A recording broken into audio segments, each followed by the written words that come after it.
সাভার এলাকার বাইপাইল থেকে যুক্ত হচ্ছেন আমাদের সহকর্মী আহমদ সোহান সিরাজি।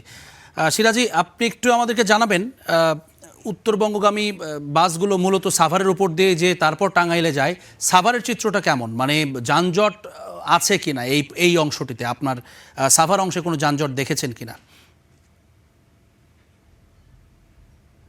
জেভলিন, সাভারের যে মহাসড়ক দুটো রয়েছে, ঢাকা রিচা এবং নবীনগর চন্দ্রা, যে দুটি মহাসড়ক, বিশেষ করে নবীনগর চন্দ্রা যে মহাসড়কটি রয়েছে এটি ধরেই কিন্তু উত্তরবঙ্গগামী যেই পরিবহনগুলো রয়েছে সেগুলো কিন্তু তাদের যাত্রী নিয়ে উত্তরবঙ্গের দিকে যাত্রা করে।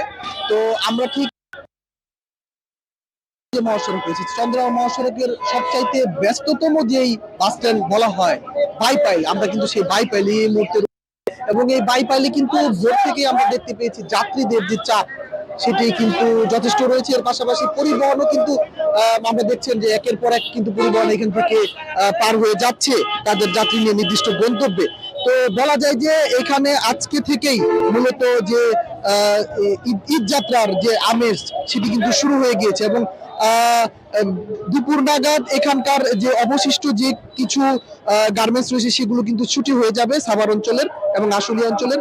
সেগুলো ছুটি হওয়ার পরে আরো কিছুটা যাত্রীদের চাপ কিন্তু এখানে আমরা দেখতে পাবো বলে মনে করছি। এর পাশাপাশি এখানে আপনি যানজটের কথা আমার কাছে জানতে চাইলেন, এই যানজটের যে বিষয় সেটি কিন্তু এখন পর্যন্ত সাভারের যে মহাসড়কগুলো রয়েছে সেখানে কিন্তু আমরা দেখতে পাইনি, তবে যানবাহনের একটি ধীর গতি রয়েছে।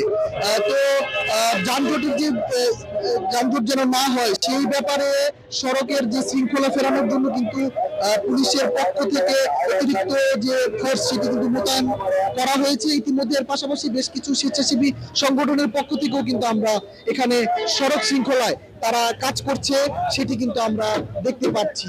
তো বলা যায় যে দুপুরের পর থেকে এখানে চাপ আরো কিছুটা বাড়বে। তো জ্যাভলিন, এই ছিল আমার কাছে সাভারের মহাসড়ক থেকে ঈদ যাত্রা নিয়ে সবশেষ তথ্য।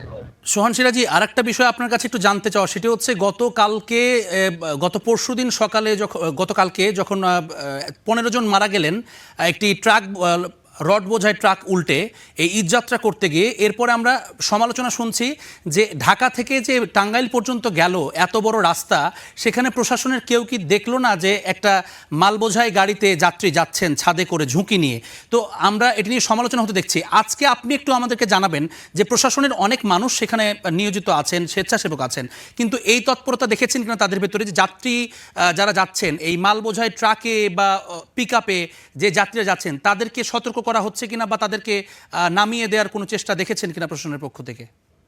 আপনি যে এই বিষয়টি জানতে চেয়েছেন, একটা অত্যন্ত মর্মান্তিক ঘটনার কিন্তু সাক্ষী হয়েছে গতকাল আমাদের ঈদ যাত্রায় যে মহাসড়কে ট্রাকে যে যাত্রী যারা নিহত হয়েছে 15 জন, সেটির কিন্তু দৃশ্য আমরা একই দৃশ্য কিন্তু আমরা এই ঢাকা আরিচা এবং নবীনগর চন্দ্রা মহাসড়কেও দেখতে পাচ্ছি সকাল থেকেই। এবং এই এই এই যে যাত্রী যারা উঠছে তারা বারবার বলছে, তাদের সাথে আমরা কথা বলেছি যে কেন আপনারা ঝুঁকি নিয়ে এই ধরনের পরিবহনে যাচ্ছেন। তারা বলছে যে ঈদ যাত্রায় যে পরিবহনগুলো রয়েছে তারা কিন্তু অতিরিক্ত ভাড়া আদায় করছে, সেই অতিরিক্ত ভাড়ার থেকে বাঁচার জন্য কিন্তু তারা বাধ্য হয়ে নিম্নয়ের যে মানুষ যারা রয়েছে তারা কিন্তু এই ধরনের যানবাহনে উঠছে। কিন্তু প্রশাসনের পক্ষ থেকে আমরা কিন্তু তেমন কোনো তৎপরতা বা সচেতনতামূলক কোনো কার্যক্রম কিন্তু আমরা আমাদের চোখে অন্তত এখন পর্যন্ত পড়েনি।